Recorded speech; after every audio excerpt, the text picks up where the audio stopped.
പുതിയ സസ്പെൻഷൻ ഉത്തരവിന് പിന്നാലെയും സർക്കാരിനെതിരെ വീണ്ടും രൂക്ഷ വിമർശനവുമായി എൻ പ്രശാന്ത് IAS. സർക്കാരിൽ ലോബിയും കോക്കസുമുണ്ട്. ഹിയറിംഗ് നടത്താൻ മുഖ്യമന്ത്രിയോട് ആവശ്യപ്പെട്ടു. 1.5 വർഷമായി പരിഗണിച്ചില്ല എന്നും അദ്ദേഹം പറഞ്ഞു. പരിഗണിച്ചില്ലെങ്കിലും നടപടികൾ വരുന്നുണ്ട്. നീതി ലഭിക്കണമെങ്കിൽ സർക്കാർ മാറണം എന്നത് മോശമാണ്. Chief secretary A. ജയതിലകിന്റെ വിഷമം പരിഹരിക്കാനായിരുന്നു ആദ്യം നടപടി. ഇപ്പോഴത്തെ നടപടിക്ക് വഴിയിൽ പോകുന്ന ആരുടെയോ പരാതിയുണ്ടെന്നും അത് നിയമപരമായി നിലനിൽക്കില്ലെന്നും എൻ പ്രശാന്ത് പറഞ്ഞു. തീർച്ചയായിട്ടും ലോബി ഉണ്ട്, ഒരു കോക്കസ് ഉണ്ട്.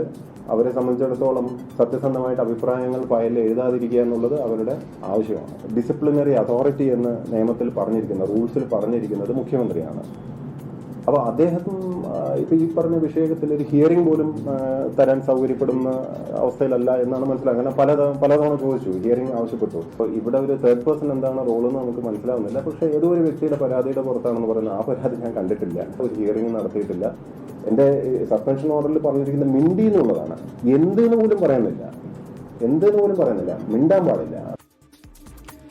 ലാൽ കൃഷ്ണ കൊച്ചിയിൽ നിന്ന് വിവരങ്ങളുമായി ചേരുകയാണ്. ലാൽ, B. അശോക് പറഞ്ഞത് അതൊരു പുരസ്കാരമായി കാണുന്ന സസ്പെൻഷൻ എന്നാണ്. അത് വാക്കാൽ പറഞ്ഞില്ലെങ്കിലും എൻ പ്രശാന്ത് തന്നെയാണ് പറഞ്ഞു വയ്ക്കുന്നത്. എന്തൊക്കെ കാര്യങ്ങൾ സർക്കാരിനെതിരെ? കഴിഞ്ഞ കുറേ നാളുകളായിട്ട് പ്രശാന്ത് എന്തൊക്കെയാണ് പറഞ്ഞുകൊണ്ടിരിക്കുന്നത് അത് അല്പം കൂടി മൂർച്ച കൂട്ടി പറയുന്നു എന്നുള്ളതാണ് വസ്തുത.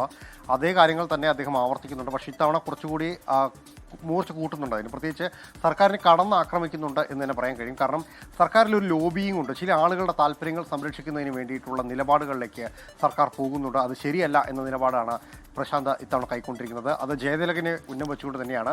കഴിഞ്ഞ തവണയും ജയതിലകിന് വിഷമമുണ്ടായപ്പോൾ അത് പരിഹരിക്കാൻ വേണ്ടി തന്നെ സസ്പെൻഡ് ചെയ്തതാണ്. പക്ഷേ ഇത്തവണ അത് എന്തിനാണ് എന്നറിയില്ല. കഴിഞ്ഞ തവണ ഒരു പരാതി പോലും ഉണ്ടായിരുന്നില്ല. ഇത്തവണ ഏതൊരു വഴിപോക്കൻ പരാതി കൊടുത്തിട്ടുണ്ട്. പക്ഷേ ഒരു തേർഡ് പാർട്ടിയാണ് പരാതി കൊടുത്തത്. ആ പരാതി അവിടെ അടിസ്ഥാനമില്ലാത്തതാണ്, അത് നിലനിൽക്കുകയുമില്ല. മാത്രമല്ല ഹിയറിംഗ് അടക്കമുള്ള കാര്യങ്ങൾ താൻ നിരന്തരം ആവശ്യപ്പെട്ടതാണ് മുഖ്യമന്ത്രിയോട്. പക്ഷേ അത്തരത്തിൽ ഒരു 1.5 വർഷമായിട്ടും ഒരു ഹിയറിംഗിന് മുഖ്യമന്ത്രിയോ അല്ലെങ്കിൽ സർക്കാർ സംവിധാനങ്ങൾ ഏതെങ്കിലുമോ തയ്യാറായിട്ടില്ല എന്നുള്ളത് ഖേദകരമാണ്.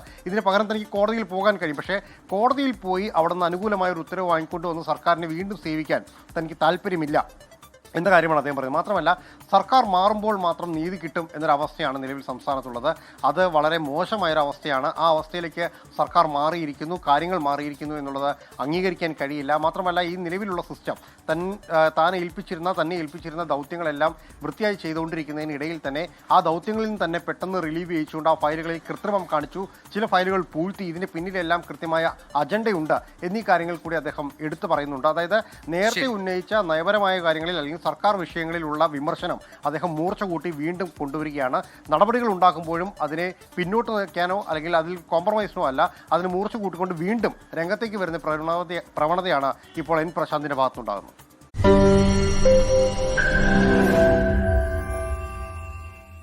ലോകത്തെവിടെയായാലും ഏത് സമയത്തും 24 വാർത്തകളും ഓഗ്മെന്റഡ് റിയാലിറ്റി പാക്കേജുകളും എക്സ്പ്ലെയിനറുകളും വിശദമായി കാണാൻ ഞങ്ങളുടെ YouTube ചാനൽ നിങ്ങൾക്ക് സബ്സ്ക്രൈബ് ചെയ്യാം.